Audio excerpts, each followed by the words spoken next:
The following video will cover tensioning a Overbeck machine twister drive belt. First thing you want to do is make sure that your foot switch is disconnected, your power cable is disconnected. Next, you want to take and place a piece of cardboard or foam on the left side of the machine, and then take and place another piece underneath the machine. You're going to want to flip the machine on its back. It's a little heavy, so just be careful. Don't drop it on your feet. But once you have it on its back, take the 5 screws out of the base. Once all the 5 feet screws are off, you want to use the appropriate tool. In this case, this one's a Torx. Take the 3 fasteners for the spindle cover out.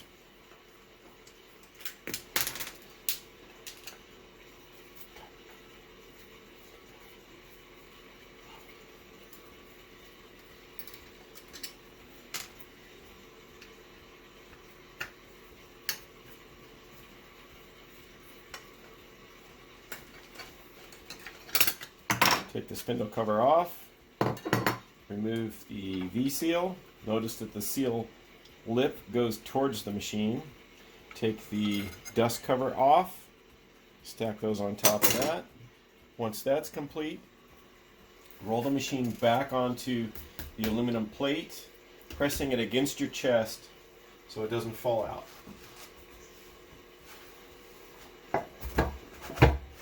Next, take and lift up and to the left the housing. Take a half-inch drive, quarter-inch drive, half-inch socket, and detension the 3 fasteners that hold the motor in place. You want to lift the assembly up so that the motor hangs, and then lift the left side of the motor up slightly so that it's even, and just barely snug that fastener so that it'll hold that motor in that position. Put it back down. Take your hand, place it between the motor and squeeze. That will tension the belt. And then tighten the back too. There.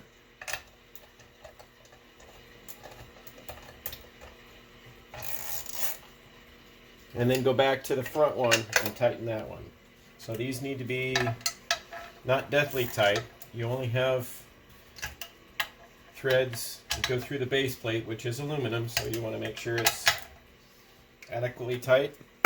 Motor should have sort of a D-string kind of sound to it.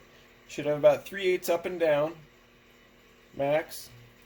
Once that's complete, take your housing, place it back on the plate. Make sure it's nesting all the way on the base plate. Reach underneath and grab the bottom. Flip it slightly up on edge, pressing the base plate into the machine, and then roll it onto its back.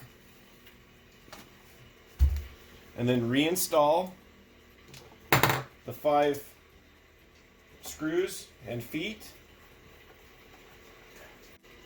Once you've got the 5 base feet on, take and rotate the machine back onto its feet.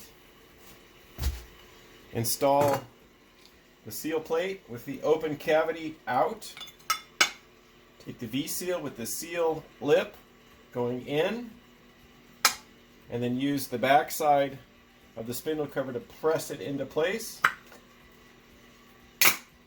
Put the top screw in, and just get it slightly loose. Take the next screw, get it in place, and I think I dropped the other one. There it is. Okay.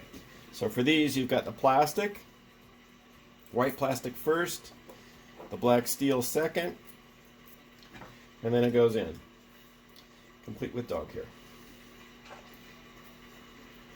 Okay, so once those are sort of snug ever so slightly, take and center the spindle nose on the cover. You want to get equal gap all the way around. That's pretty good there. So tighten that one up. Tighten that one up there. And lastly, the top one. Check your spindle lock. Good. Spins freely. Apply your power cord and do a safety check. On, off works. On works. Normal. Reverse. Good. Speed adjust up and down. I think you're good to go.